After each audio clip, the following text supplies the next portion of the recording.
네, 국내 증시 같은 경우에는요, 전 세계 증시 안에서도 지금 거의 꼴찌의 성적표를 받아볼 만큼 너무나 힘든 시장이 이어지고 있다고 합니다. 그러니까 우리가 생각하는 주도주 굉장히 명확하잖아요. 뭐 제약바이오라던가 반도체라던가 2차 전지. 그들이 힘을 내지 못하다 보니까 지수가 버텨준다 하더라도 내가 갖고 있는 종목 그 계좌 안에는 빨간불을 수익을 내는 종목을 찾기가 정말 힘듭니다. 그나마 최근 시장에서 버텨주고 있는 테마라던가 요즘 오르고 있는 엔터 게임주들의 경우에는 이 종목분들을 내가 봤어야 된다 싶을 정도로 타이밍을 좀 늦어버린 투자자분들이 많잖아요. 그래서 관심 2월 첫 거래일에 우리가 놓쳐서는 안 되는 주제가 무엇이 있는지 오늘의 주주총회를 통해서 이야기 나눠보겠습니다. 이번 시간 김민성, 박철순 전문가와 함께합니다. 어서 오세요. 네, 반갑습니다. 안녕하세요. 네, 반갑습니다. 맨날 저희가 해 떠 있을 때 보다가 해가 지고 나서 보게 되네요. 그죠? 네, 저녁에 뵈도 역시 좋은 것 같습니다. 안 좋아 보이세요? 오늘 뭐 시장 탓이라고 좀 해볼게요. 네, 시장이 네. 좋지 않아서 그런 것 같아서 빠르게 우리 투자자분들, 주주분들을 위한 주제부터 만나보겠습니다. 첫 번째 주주총회 안건은요, 제약바이오입니다. 그나마 오늘 코스닥 시장에서 그 지수를 받쳐줬던 건 알테오젠의 급등 덕이라고 봐야겠어요. 미국의 국채 금리가 연이어 하락하자 오늘 코스닥 시장 안에서 성장주, 그 안에서 그나마 주도주 자리를 잡고 있는 제약바이오가 반등했고요. 여기에 우리의 풀어야 될 숙제가 있죠. 미국 생물보안법의 상원 통과 기대감도 더해지고 있습니다. 물론 이게 통과가 될지 안 될지는 막상 결과를 열어봐야 알겠지만 아직까지 시장은 기대를 하고 있어요. 그래서 한번 이 이야기 나눠보도록 하겠습니다. 첫 번째 주제, 제약바이오예요. 많은 분들이 믿고 보는 제약바이오주였는데 네. 알트젠 그 코스닥 시총 1위 종목에 막 10% 넘는 급등과 급락을 보고 나서 네. 나 이거 못 버티겠어 하고 이탈하신 분들이 하나둘씩 늘어나고 있거든요. 네. 근데 우리가 지금 봐야 되는 주주총회 안건으로 발의된 이유가 있을까요? 아무래도 이제 방금 말씀 주셨던 것처럼 이제 믿고 보는 바이오이기 때문에 네. 지금에는 우리 다시 한 번 더 관심을 가질 필요가 있다. 이렇게 보시면 좋을 것 같습니다. 지금 상원에 대한 기대감도 만들어지고 있지만 이제 상원을 통과하고 나서 대통령에 대한 좀 승인까지 어느 정도 시간이 남아있지만 이제 이달 내에 통과가 될 거다라는 기대감이 만들어지고 있습니다. 그리고 여기에 대한 이견은 크게 없는 상황이기 때문에 하원도 그렇고 상원도 그렇고 대통령도 그렇고 중국을 견제하자라는 의견에는 큰 이견이 없기 때문에 시간이 걸리더라도 생물보안법에 대한 통과 기대감은 지속적으로 이어질 가능성이 높다라고 좀 보고 있고요. 그리고 워낙 이제 국내 증시에서는 잘 가다 보니까 제가 항상 누누이 말씀을 드리는 게 언제까지나 올라가는 주식은 없고 언제까지 내려가는 주식은 없다라고 항상 말씀을 드려서 알테오젠도 많은 상승을 보여줬습니다. 그리고 나서 RCPS 같은 이제 상환전환 우선주에 대한 우려감도 만들어지기 시작을 하면서 주가가 좀 밀리기 시작을 했는데 여기에 대한 리스크가 해소되고 그리고 유한양행 같은 경우에도 좋은 흐름을 보여주고 이제 오스코텍도 마찬가지로 상승을 하다가 조정을 받고 있는 구간인데 이 조정 구간이 끝난다라고 하면은 보통 코스닥을 주도하면서 올라가는 거는 제약바이오이기 때문에 이 주기가 제가 봤을 때는 보통 16년도에도 그랬고 19년도에도 그랬고 3, 4년 주기로 이제 제약바이오가 강한 시세를 만들면서 이제 증시를 이끌고 가는 경우가 많습니다. 그래서 지금 다시 한번 좀 조정을 받고 나서 다시 한번 추세가 올라간다라고 하면은 코스닥을 끌고 갈 수 있는 거는 제약바이오이기 때문에 우리가 오히려 이렇게 가격 조정이 나타났을 때는 좀 더 관심 있게 바라봐야 되는 섹터다라고 좀 생각을 해서 주목을 하기 위해 좀 말씀을 드리도록 하겠습니다. 저 개인적으로 좀 궁금한 게요. 네. 최근에 제약바이오가 좀 강했을 때 우리가 기대하지 못했던 결과물들이 나와주면서 네. 주가가 폭발적으로 상승을 했잖아요. 네. 근데 이미 이제 파이프라인이라던가 기술 이전에 대한 애로에 대한 것들 다 공개가 어느 정도 윤곽이 두드러진 상황에서 네. 비만 당뇨 치료도 예전만큼 잘 가지 못하는데 네. 여기서 주도주자를 계속 유지할 수 있을까요? 비만 치료제 같은 경우에는 사실 여기에 대한 파이프라인이 제대로 형성이 되는지가 제일 중요할 거로 생각을 하고 있고요. 네. 알테오진이나 유한양행, 오스코텍 같은 경우에는 로열티를 이미 받기로 확정이 되어 있습니다. 그래서 현금 탈출 능력이 이제 확실하게 나와 있는 기업이기 때문에 거기에 대한 포커스가 좀 더 쏠릴 가능성이 있다라고 생각을 하고 있고요. 과거의 제약바이오는 우리가 기대감으로 움직였다라고 보시면은 이제는 결과를 보여준 기업들이 너무나 많기 때문에 거기에 실적에 대한 펀더멘탈을 통해서 올라가는 좀 수급 쏠림이 좀 달라질 거라고 생각하고 있습니다. 그래서 임상실험 기대감 3상 이상으로 올라갔던 기업들은 어느 정도 기대감의 새로운 현상이 나타날 우려감이 있다라고 좀 보고 있고요. 제가 이제 바라보자라고 하는 거는 현금 창출 능력이 확실하게 모멘텀이 생긴 종목들 위주로 좀 지켜볼 필요가 있다라는 거를 좀 체크하고 보시면 좋을 것 같습니다. 현금 창출 능력이 있는 기업으로 압축해 보겠습니다. 저희 시청자분께서 최근 제약바이오 상승 멈춘 게 제가 관심을 보여서인가요? 라고 글 올려주셨는데 맞습니다. 제가 요즘 가장 눈여겨보고 있는 게 이 제약바이오거든요. 그래서 오늘 두 분의 종목이 굉장히 궁금해요. 제 데스노트에 올라갈지 아니면 그 기록을 깨주실지 한번 보겠습니다. 두 분의 제약바이오 관심주는 어떤 종목일까요? 시크릿 종목 공개해 주시죠. 유한양행과 에스티팜인데 이 중에 제 관심주가 있어요. 두 분 중에 누구 거일지 궁금하시죠? 네. 뭘까요? 유한양행일까요? 유한양행을 선택하신 이유부터 한번 들어볼게요. 유한양행은 워낙 이제 네. 많은 분들이 이제 기대를 하고 있는 종목이기도 하고 믿고 계신 종목이라고 생각을 하고 있습니다. 근데 대한민국 바이오 시장에서 좀 더 하나에 대한 패러다임을 바꾼 대표적인 종목이기 때문에 여기서 쉽게 끝나지는 않을 거라고 좀 바라보고 있고요. 유한양행은 아까도 말씀드렸던 것처럼 생물보안법에 대한 수혜를 받기 위해서 지금 시장에 대한 재부각 전망이 나타나고 있다라고 좀 바라보고 있습니다. 왜냐하면 이제 자회사 유한화학을 통해서 CDMO에 대한 사업을 진행을 하고 있는 상황이 만들어지고 있기 때문에 이제 바이오에 대한 사이클이 제대로 만들어지기 위해선 거기에 대한 트리거 역할이 필요하다라고 좀 바라보고 있는데 그 중에서 CDMO에 대한 모멘텀이 형성이 된다라고 하면은 유한양행에 대한 모멘텀이 다시 한 번 더 주가 상승의 트리거 역할이 될 수 있을 거라고 좀 바라보고 있어서요. 여기에 대한 모멘텀이 좀 다시 한번 부각이 된다라고 하면은 주가 측면에서 다시 한번 상승이 만들어질 수가 있다라고 좀 보고 있습니다. 그리고 유한양행에서 가장 중요한 건 결국에는 렉나자에 대한 로열티가 얼마큼 잘 들어오는지 마일스톤을 잘 받는 것도 굉장히 중요하지만 제가 이제 무료 방송에서도 말씀을 드렸던 것처럼 렉나자에 대한 로열티만 매년 한 3천억에서 4천억 가량의 현금 수령이 가능하다라고 말씀을 드렸습니다. 근데 바이오 같은 경우에서는 계속해서 임상 실험을 하기 위해서 CB라든지 BW를 발행을 하면서 투자금을 계속해서 모아가고 거기에 대한 임상 실험을 재개를 해야 되는데 이 로열티만 꾸준하게 들어온다라고 하면은 새롭게 기술 개발을 하는데도 문제 없이 브레이크 없이 쭉 갈 수가 있기 때문에 여기에 대한 펀더멘탈을 우리가 다시 한번 계산해서 미래가치 프리미엄을 계산한다라고 하면은 지금 주가 측면에서는 굉장히 조정일 때가 좀 세일 구간이다라고 바라볼 수가 있기 때문에 지금부터는 다시 한번 우리가 주목할 필요가 있다라는 걸 좀 다시 한번 말씀을 드리고 싶습니다. 앞서서 계속 포인트를 현금 창출 능력해 주셨는데 이 로열티 실적 기대감이 있는 특히 렉나자라는 믿고 볼 수 있는 우리의 그 키워드가 있기 때문에 나는 유한양행을 보겠다라고 의견 주셨고요. 박철순 매니저는 에스티팜을 선택을 했어요. 네, 일단 뭐 CDMO 대표적인 기업 중에 하나죠. 네. 에스티팜이 일단 이 생물보안법에 따른 가장 큰 낙수효과를 볼 수 있는 게 역시나 CDMO 관련된 업체고 이 회사 같은 경우는 지난 8월 달에 거의 뭐 1조 원 규모의 블록버스터급 이 신약에 들어가고 있는 이 원료의약품 공급 계약을 체결을 하면서 실질적인 계약을 우리가 눈으로 확인할 수 있었던 종목이라고 보시면 될 것 같습니다. 그 이후에도 월별로 계속적인 추가 수주들이 나오고 있기 때문에 관련해서는 가장 큰 수혜를 받고 있는 실질적인 회사다라고 보시면 될 것 같고요. 주력 제품의 캐파 증설 효과를 기대해 볼 수 있습니다. 올리고핵산이라고 하는 이 RNA 치료제의 원료를 만들고 있는 회사인데 전 세계 지금 생산 능력 3위 정도에 위치하고 있고요. 올해 또 이 공장이 증설이 되고 두 번에 또 증설이 예정이 되어 있기 때문에 이게 또 완료가 되면 워낙 또 RNA 시장 쪽이 워낙 크게 성장을 앞두고 있는 상황이기 때문에 캐파 증설과 더불어서 수주, 추가적인 수주 그리고 실적도 레벨업을 좀 기대해 볼 수 있는 상황입니다. 마지막은 중장기 실적에 대한 개선 부분인데 사실 3분기 실적이 전년 동기 대비해서는 조금 안 좋았지만 전분기 대비해서 확실하게 개선되는 모습들이 나왔었거든요. 일단은 영업이익은 흑자 전환, 그다음에 순이익 같은 경우는 한 1,400% 정도 급등을 했습니다.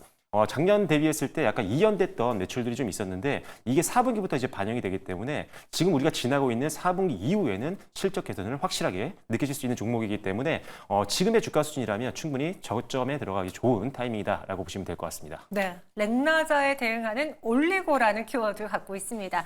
에스티팜, 유한양행 두 분의 선택은 이랬는데요. 실제로 이 종목들을 갖고 있는 분들도 할 말이 참 많을 것 같습니다. 어떤 이야기를 내놓고 있는지 시크릿 주주 만나보시죠. 네, 실제 주주들의 생생한 이야기 들어보는 시크릿 주주 시간입니다. 먼저 첫 번째로 유한양행 토론방 입장해 보도록 하겠습니다. 네, 지난해에 이어 올해 3분기 누적 기준으로 제약사 중에 매출 1위다라고 올려주셨는데요. 매출뿐만 아니라 영업이익이 대박이었습니다. 5,288% 증가세를 보였고요. 이제 또 제약사 최초로 연매출 2조까지도 눈앞에 두고 있는 상황이라고 하네요. 그리고 또 무상증자 소식이 나올 때가 됐는데 올해는 왜 소식이 없을까요? 라고 올려주셨습니다. 일단 2016년부터 11월, 12월에 무증 공시를 꼭 내놓는데요. 아직까지 안 올라와서 조금 불안하다라고 올려주셨습니다. 이 부분에 대해서 잠시 뒤에 체크해 보도록 할게요. 자, 그럼 이어서 다음 내용도 함께 체크해 보도록 하겠습니다. 오늘 120선을 이탈하지 않으면 좋을 텐데 언제 12만 원이 다시 넘을까라고 올려주셨으니까요. 잠시 뒤에 가격 전략 기대를 또 해주시고요. 아니, 길리어드가 에이드 예방 백신 개발에 성공했는데 이게 주가의 다야라고 올려주셨습니다. 지금 유한양행 자회사가 원료를 공급하고 있는데요. 아직 주가에는 부분은 크게 반영이 안 돼서 조금 아쉽다라는 내용 올려주셨습니다. 또 기업 가치 제고 계획이 주가 대폭락시키고 다시 주워 담는 어지러운 흐름을 만드는 거냐라고 하는데 이 부분도 잠시 뒤에 체크해 보도록 하겠습니다. 이어서 다음 내용 더 깊숙이 챙겨보시죠. 네, 렉나자의 유럽 조기 승인 가능성이 없나요? 조금 승인이 조기로 날 듯한데 만약에 로열티 수령이 가능하다면 순이익 4분기 반영될 텐데라고 실적에 대한 기대감 올려주셨는데요. 이 부분에 대한 현상도 체크해보면 좋을 것 같습니다. 그럼 다음으로 ST팜 토론방 입장해 보시죠. 리포트가 있었다고 합니다. 올리고 사업은 굳건한데 연결 자회사는 적자다라고 하는데요. 지금 해외에 나가 있는 CRO 자회사들은 계속해서 적자를 기록하고 있다고 합니다. 또 코스닥 바이오 업체 중 돈 잘 버는 몇 안 되는 회사인데 주가가 아쉽다라고 올려주셨네요. 다음 내용도 함께 체크해 보도록 할게요. 네, 주봉 쌍바닥이 72층 정도면 이제 이 정도를 터치하진 않겠지라고 올려주셨고요. 또 독감 예방이 백신이 있어도 치료제가 꼭 필요하듯이 에이즈 치료제도 필요하다라고 하는데 지금 이상에 대한 발표 기대감이 있으니까요. 기다려보시면 좋을 것 같습니다. 더 자세한 내용 함께 체크해보시죠. 지금 주가를 조정할 전환사채에 대한 이야기가 올라와 있는데요. 이제 시장에 출회될 수 있는 전환사채 얼마 남지 않았다. 이제는 주가에 별로 영향이 없을 것 같긴 하다라고 올려주셨는데 이 부분 함께 챙겨보시죠. 네, 이렇게 시크릿 주주 만나고 왔습니다. 이제는 제가 공개할 때가 된 것 같아요. 유한양행 ST팜, 제 관심 종목은 ST팜이었습니다. 좋으시죠? 좋은 관심인가요? 아니면 불안한 관심인가요? 제 관심은 항상 좋은데 긍정적인데 시장이 받아들이는 건 좀 반대로 받아들여서 네. 이번에 그 박칠순 매니저가 제 악의 고리를 끊어주셨으면 좋겠어요. 네, ST팜 네. 어떤 매력이 있는지 가격 전략까지 들어볼까요? 지금 시장에서 걱정하시는 부분들이 조금 전에 다 나왔던 것 같습니다. 일단 가장 먼저 실적에 대한 부분인데 CR은 조금 잘 나오지 않았었고 생산이 좀 지연됐던 것들이 있었기 때문에 3분기 실적이 좀 좋지 않아 보였지만 일단 앞서도 말씀드린 것처럼 4분기부터 이 이연된 실적들이 나오기 때문에 실적은 눈에 띄는 기대감을 좀 가지셔도 될 거라고 말씀드리겠고요. 그다음에 이제 리픽싱에 대한 내용들이 좀 나왔었는데 사실 이제 7월 달부터 시작해서 8월, 9월 계속적으로 이 추가 상장에 대한 공시들이 계속 나왔거든요. 그러다 보니까 주가에 대한 불안감이 계속 커졌던 부분인데 일단 그 이후에 거의 다 리픽싱이 아니라 이제 추가 상장되는 물량들이 거의 다 나온 걸로 보여지고요. 지금 최근에 이제 리픽싱이 되면서 7만 원대 후반 정도까지 지금 가격이 올라온 상태거든요. 그렇기 때문에 지금 89,500원이라면 사실 시비를 들고 있는 사람들 입장에서는 그렇게 큰 수익은 아니라는 부분입니다. 그리고 지금 최근에 지금 시비를 들고 있는 투자자들 같은 경우도 지금 8만 원대 밑을 깨지 않고 위로 올라오는 걸 보니까 일단 추가 상승에 대한 베팅을 하고 있는 시비 투자자들도 있다라는 판단입니다. 그래서 일단 지금 실적에 대한 본격적인 개선을 앞두고 있는 상황이라면 지금 수준에서는 충분히 매수 가능한 영역이라고 보여지고요. 실제 지금 외국인들과 기관들의 수급을 보셔도 아시겠지만 네. 기관들이 최근 들어서 강한 또 매집이 들어오고 있고요. 외국인들이 이틀 좀 팔고 있지만 전체적으로 최근에 매집했던 물량 대비했을 때는 극히 일부분이기 때문에 수급적으로도 상당히 우호적인 상황이다. 그래서 추가 상승 여력은 충분히 있다라고 말씀드리겠습니다. 네, 추가 상승 어디까지 가능할까요? 네, 일단 목표가를 말씀드릴 텐데요. 일단 목표가는 좀 많이 잡았습니다. 11만 원까지 잡아드리도록 하겠고요. 자, 그다음에 손절 라인은요. 8만 원대 전 저점보다 약간 낮게 잡아드렸으니까요. 중장기로 좀 분할 매수 관점으로 접근하는 것도 한번 고려해 보시면 좋을 것 같습니다. 네, 사실 그 생명보험법 이야기 나오면서 CDMO가 주요 키워드였잖아요. 그때 뭐 삼성바이오로직스 다시는 100만 원 안 깰 거다 이러면서 뭐 바이넥스, ST팜 많이 이야기했는데 네. 그러고 나서 성과가 계속 이어지지 못해 좀 아쉬웠거든요. 네. 이번에 ST팜 다시 눈여겨보겠습니다. 11만 원까지도 좀 가능해 보인다라고 선택을 했고 유한양행 네. 앞서 그 시크릿 주주분들의 이야기 들어보니까 많은 시청자분들이 무상증자라는 단어에 몰두하시는 것 같아요. 여기서 무슨까지 하면 대박 아닙니까?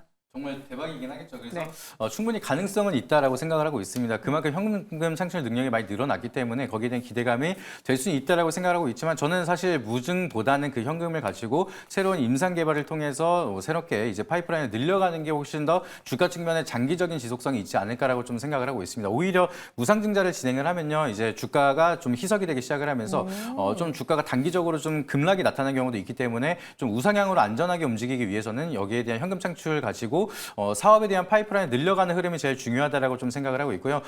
다른 주주분께서 이제 궁금해하시는 거는 유럽 승인 가능성도 말씀을 주셨는데 연내하면은 굉장히 좋겠지만 조기 승인까지는 저는 솔직히 잘 모르겠습니다. 이제 하지만 이제 FDA 승인이 됐다라는 것 자체는 이제 단독요법이 아닌 건 조금 아쉽지만 병용요법을 진행을 했기 때문에 얀센에 대한 기술력을 가지고 충분히 유럽도 이제 승인이 될 가능성은 충분히 있다라고 좀 바라보고 있고요. FDA가 이제 글로벌 판권에서 가장 큰 시장이기 때문에 이거를 좀 돌파를 해놨다는 거는 여러 가지 글로벌 국가에 대한 좀 긍정적인 신호라고 바라볼 수가 있겠습니다. 렉라자 같은 경우에는 중국에서는 이미 판권 승인이 난 이력이 있고요. 그리고 이번에 이제 병용요법을 통해서 FDA 승인까지 된 상황이기 때문에 유럽 승인도 충분히 가능할 수가 있기 때문에 내년에는 글로벌에 대한 로열티 자체가 굉장히 파이가 생각보다 굉장히 커질 수가 있다는 걸 좀 바라보시면 좋을 것 같습니다. 그래서 여기에 대한 모멘텀을 우리가 계속해서 바라본다라고 하면은 유한양에 대한 펀더멘탈은 이제 고점이 아니라 내년부터 실적이 찍히면 다시 한번 우리가 개선을 해봐야 되는 상황이고 지금 가격 조정은 오히려 우리가 좀 매수에 대한 기회가 나타날 수가 있을 거라고 좀 생각을 하고 있고요.